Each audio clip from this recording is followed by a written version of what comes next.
Hello and welcome to Zero Cool Gaming and today's game review. Today I'm going to be reviewing the game The Last Remnant. Now I have this game on PC and I have played through the game 2 times and I played about halfway through it a third time. And this is a very unique title. And what do I mean by that? It's you have unions or teams, um, and you can have so many characters on each team. As you move through the game, you get more teams that you can have, and you can have more characters in each team. Um, for an RPG, the battle system or union system, or however you want to put that, is unusual. I've never seen a game that uses this system that's an RPG like this one is an RPG. I've seen this system in RTS games, but not in an RPG. And it's got a lot of similarities to an RTS, but it's not an RTS. So we're going to go and kind of explain that and how that works. The first time I played through this game, I just played through the game. Um, did a few side quests here and there, the ones that I could find, and the main quest, of course. And you go through and you do the things that you need to do, blah blah blah. And you can get through the game pretty easily and actually pretty quickly if you do that. And with the way that this game is set up, you can get to the end of the game at a relatively low level and still beat it without a problem. It's not even hard. There are areas of the game that when you do that, you won't be able to play through because I guess they're like for people who put more time in. Um, but it's not even that. I'll explain. But there'll be areas that you'll go into and it'll just kill you. And they're optional areas. You don't have to go through them to finish the game. So this game, in that respect, is kind of like Final Fantasy VIII.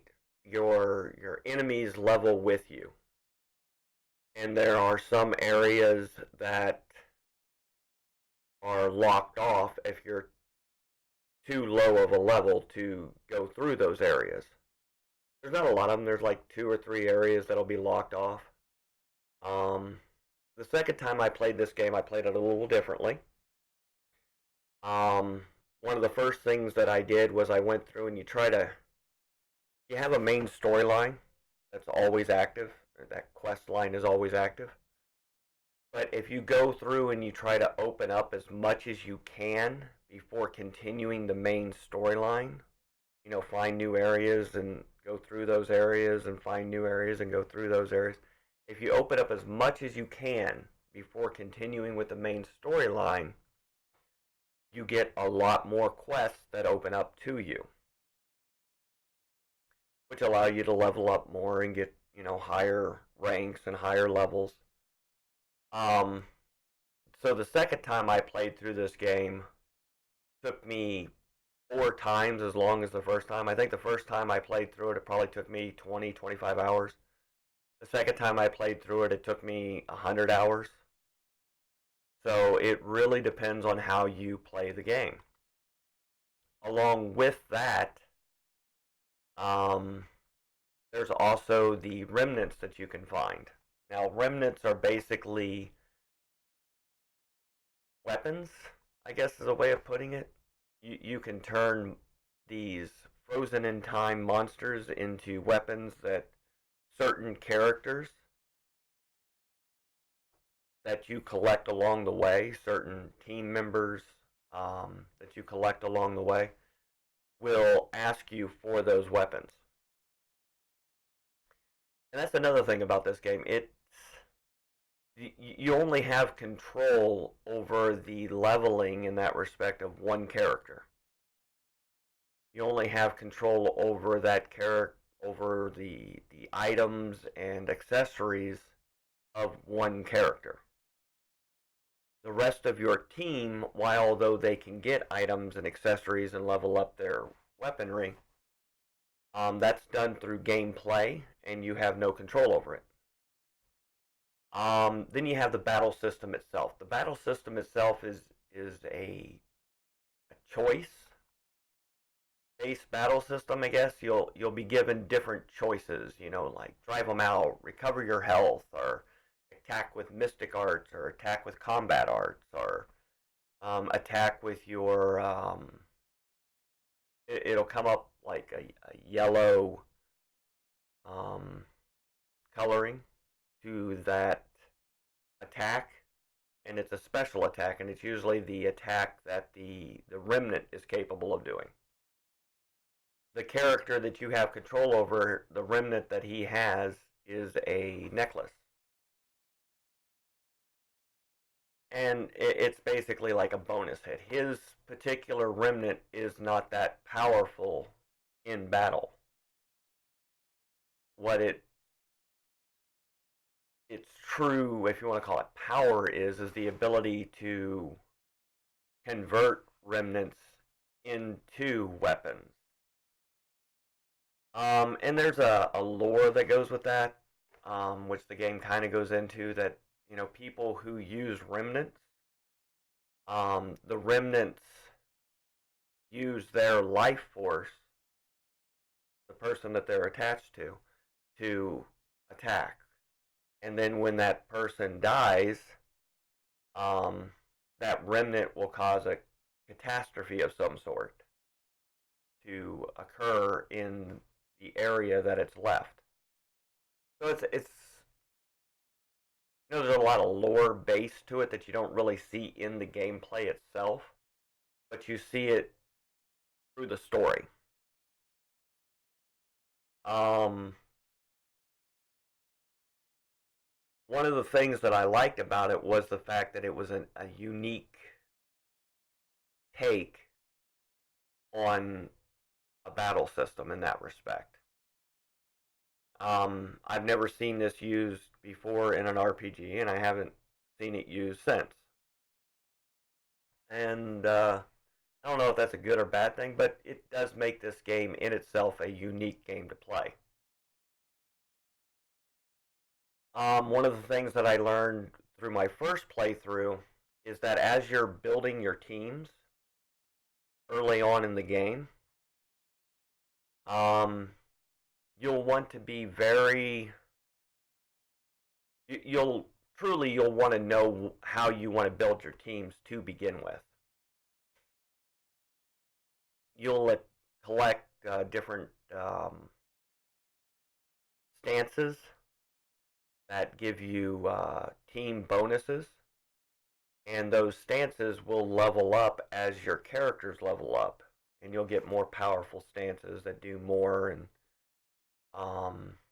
if you change those stances, the new stance that you'll get in another category will be the base stance, and then you'll have to level that one up for that team.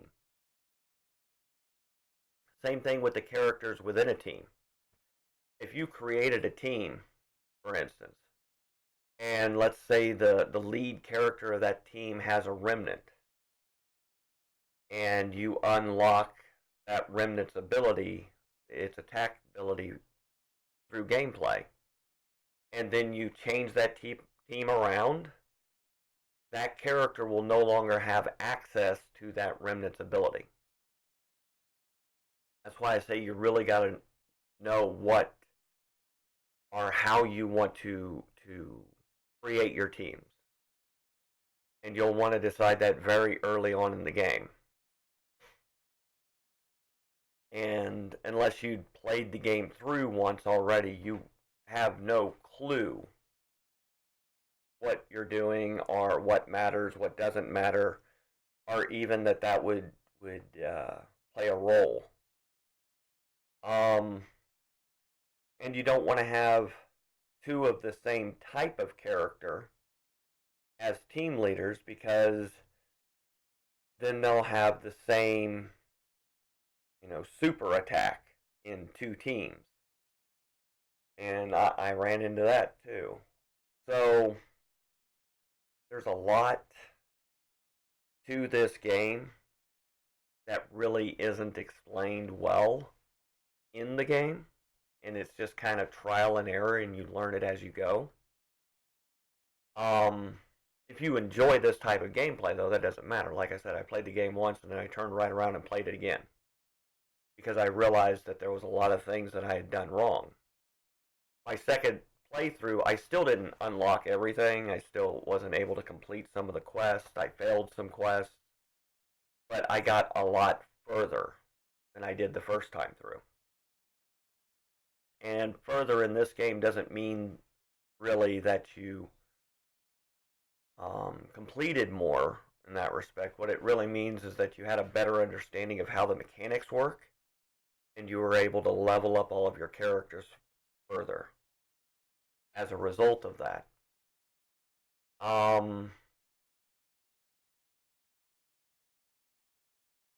Each character has their own weapon style, and you can add to that. When I first played this game, I tried to, make this character this type of, an attacker or a defender or a magic user or a item user or, things like that. And it asks you as you're going through the game, do you want to make this character an all-around character, or should they be, focusing on this, or should they be focusing on that? And truly what you want to do is have them focus on different things all the time, because that gives you the most options in battle. I know that kind of sounds odd, because you'd think that, having characters that are trying to learn everything would be good at nothing. But the way that the way that this game works is, if they have everything unlocked, you'll eventually learn everything for all of those abilities that character is capable of learning.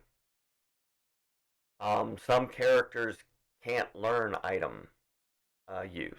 Some characters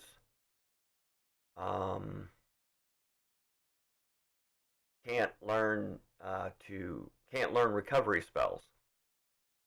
Some characters can only learn certain mystic arts. Some characters can only learn certain combat arts, while other characters are capable of basically learning everything.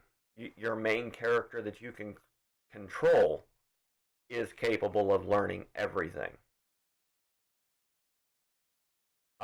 Basically, what I figured out is that all of the leaders, like the king and the dukes and those type of people, are capable of learning everything.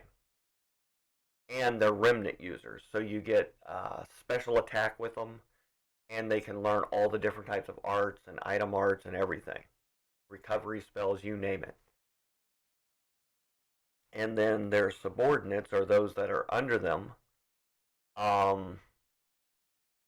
will be limited to certain abilities that they can learn. There are mercenaries, if you want to call them that you can hire, and you will need to hire in this game. But the mercenaries that you truly want to hire are the ones that have a backstory. Because the ones that have a backstory, when you hire them, will give you side quests, where the other mercenaries that you can hire through the guilds won't give you side quests. They're just there as a filler. So there's that aspect to it as well. And when you first start, or when I started playing this game for the first time, I didn't know that. So I was just, basing it on their base stats when I got them. Is this guy any good? Yeah, this guy's good. Let me get this guy. This guy any good? Yeah, this guy's pretty good. Let me get this guy. And that's not what I should have been doing. I should have been looking for the characters that had, like a paragraph of backstory to them or description of them. And those characters are the ones that I should have been buying right off and putting into my teams and focusing on them and their abilities and leveling them up and getting them all the items that they needed to level up their weapons. That's the type of stuff that I should have been doing. Um, Leveling up weapons, they'll tell you what they need. And a lot of times, what they need is dropped by the monsters that you fight out in the world. Some of them are from special monsters. Now, special monsters aren't something that you run into all the time. They're rare. And once you beat them, you beat them. So there's that issue.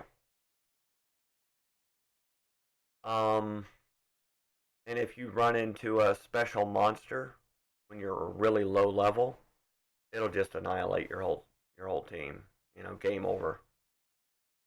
Um, which is another thing that you got to worry about with this game. If the character, uh, if your unions die, it's game over. So you always want to make sure that your unions don't die. Um,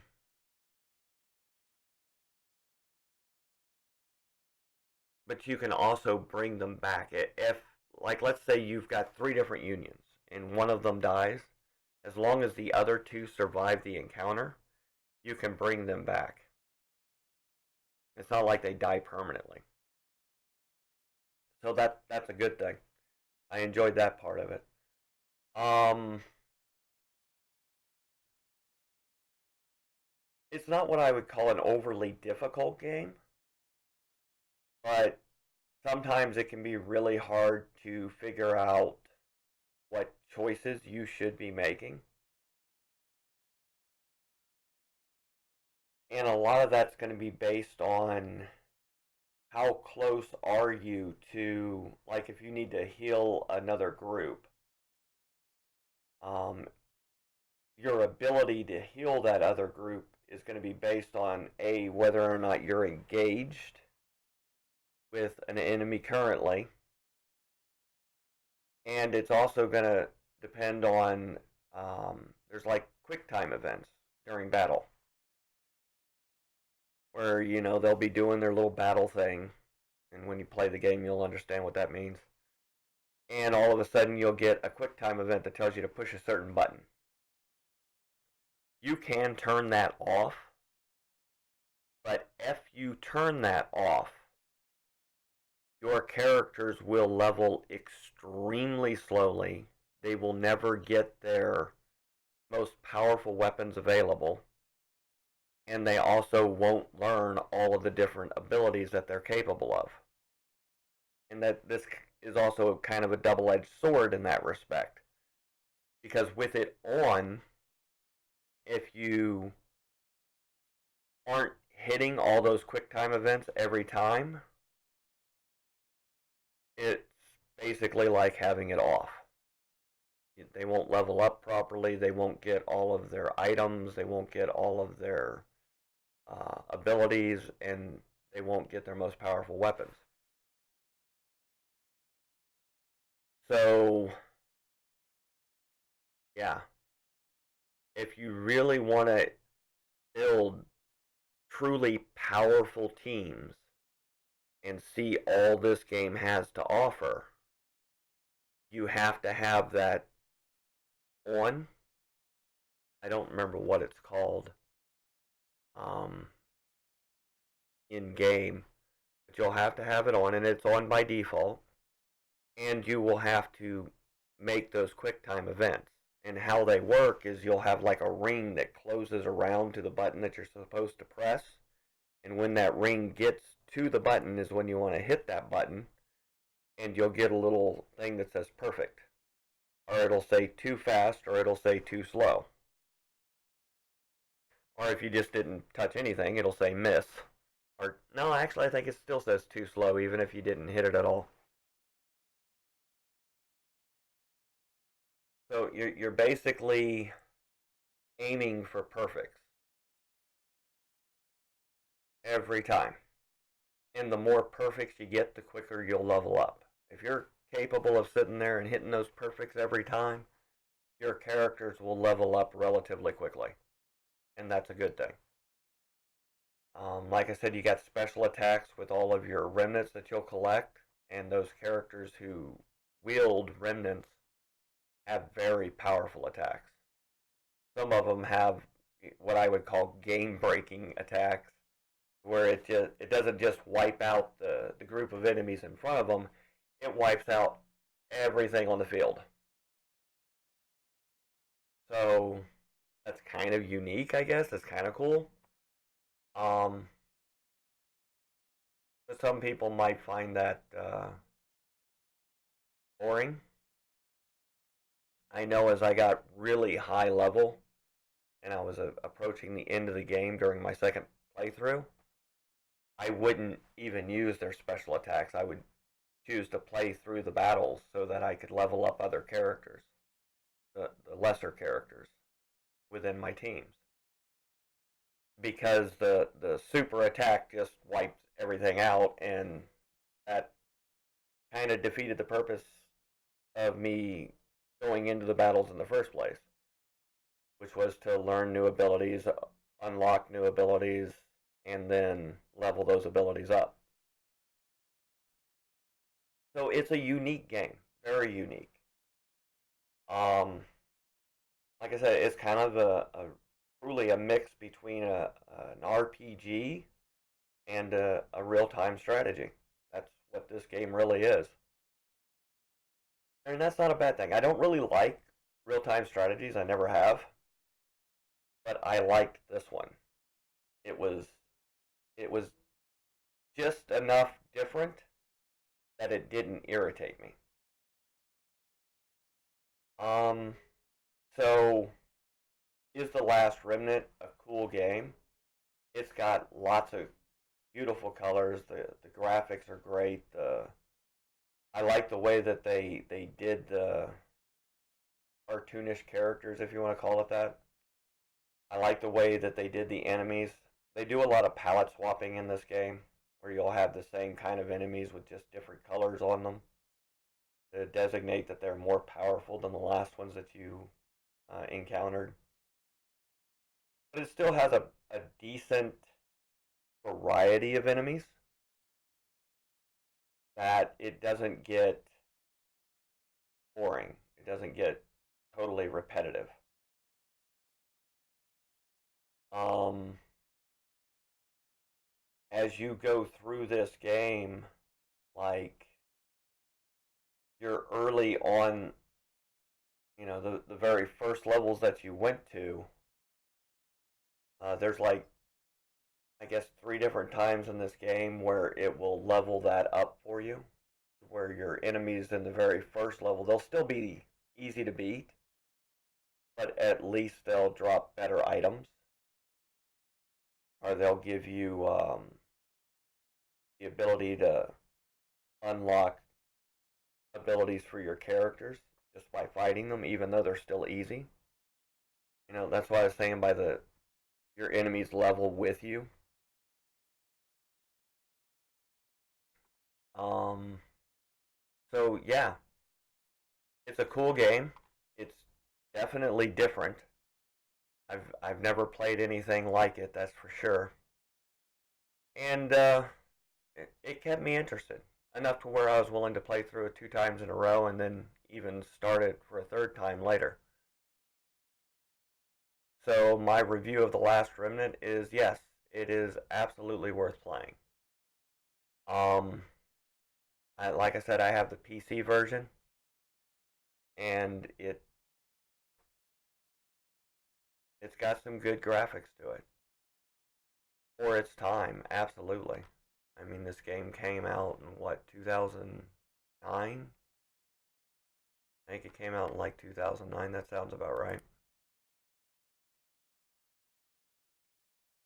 Um, so, if that sounds like something you might enjoy, you might want to give The Last Remnant a look and give it a try. I enjoyed it. No, 2008. There we go. 2008. Um, yeah, that's my review for The Last Remnant, and I hope you enjoy the rest of your day.